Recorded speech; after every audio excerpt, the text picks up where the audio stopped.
On April 20th, 2026, millions of people across India will flood the streets. They'll raise colorful flags, march in vibrant parades, and gather in massive crowds for a festival called Basava Jayanti. This vast public celebration centers on a 12th century accountant. Long before he was a saint, he was a high-ranking prime minister who identified a deep flaw in the structure of his society. 12th century India was organized into a rigid social pyramid.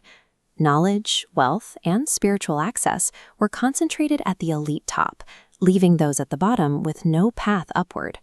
For those in the lower castes and for women, this system created a vacuum of spiritual and economic immobility. They were denied the right to read sacred texts or even enter places of worship. While the establishment accepted this hierarchy as an unchangeable law, Basavanna saw it as a system that could be systematically re-engineered from the inside.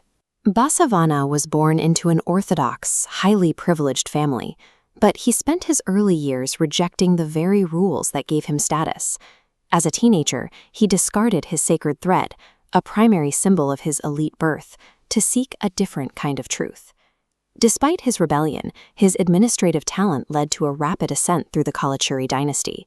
He eventually reached the peak of political power, serving as the prime minister and treasurer for King Bijala II. Sitting at the helm of the state treasury, he chose a path of disruption. He began redirecting the kingdom's immense wealth to build new social structures designed to empower the marginalized. He realized logic alone couldn't change a 1,000-year-old culture. He needed to provide the people with practical tools to build their own equality. This is a panoramic view of the massive stone temple architecture of the time.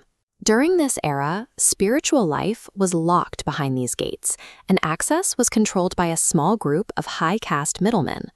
Basavanna's first tool was a direct bypass of these walls, the Ishtalinga. It was a miniature Shiva linga worn on a necklace, given to any person regardless of their birth or gender. Wearing this symbol meant the temple was everywhere. By removing the need for a physical building and a priestly mediator, Basavanna decentralized spiritual authority. This shift moved the source of power from distant, gated institutions into the hands of the individuals. But spiritual access was only part of the equation. To truly change society, people needed a physical space where they could speak and be heard without fear. He used the state's resources to establish the Anubhava Mantapa, the hall of spiritual experience. Inside this courtyard, people from across the social spectrum were invited to sit together and debate spiritual and economic issues openly. This functioned as an early democratic parliament, operating on the principle that equality is only possible when everyone has a seat at the table. To make sure his message reached everyone, Basavanna abandoned the elite's use of Sanskrit. He chose to communicate in the local Kannada language, the tongue of the working class. This led to the creation of the vachanas, short, rhythmic poems that were easy to memorize and spread among the illiterate masses. These poems carried a revolutionary economic doctrine, Kaya Kave Kailasa, the idea that work is worship. This teaching targeted the social stigma of manual labor. It proposed that performing one's daily work with honesty was a direct path to the divine, equal to any high-born ritual. By giving the working class a voice, he turned daily labor from a mark of low status into a source of dignity. This disruption eventually reached a breaking point. When Basavanna sanctioned an intercaste marriage, he triggered an aggressive backlash from the establishment. The king and the elite orthodoxy reacted with overwhelming force, attempting to crush the growing movement through violence. Basavanna eventually went into exile here at Kudalasangamadeva. This image shows the stone steps leading to his final resting place, where he passed away as his movement faced its greatest threat. While the man was driven away, the mechanisms he built had already begun to weaken the foundations of the caste system, providing a lasting model for social defiance.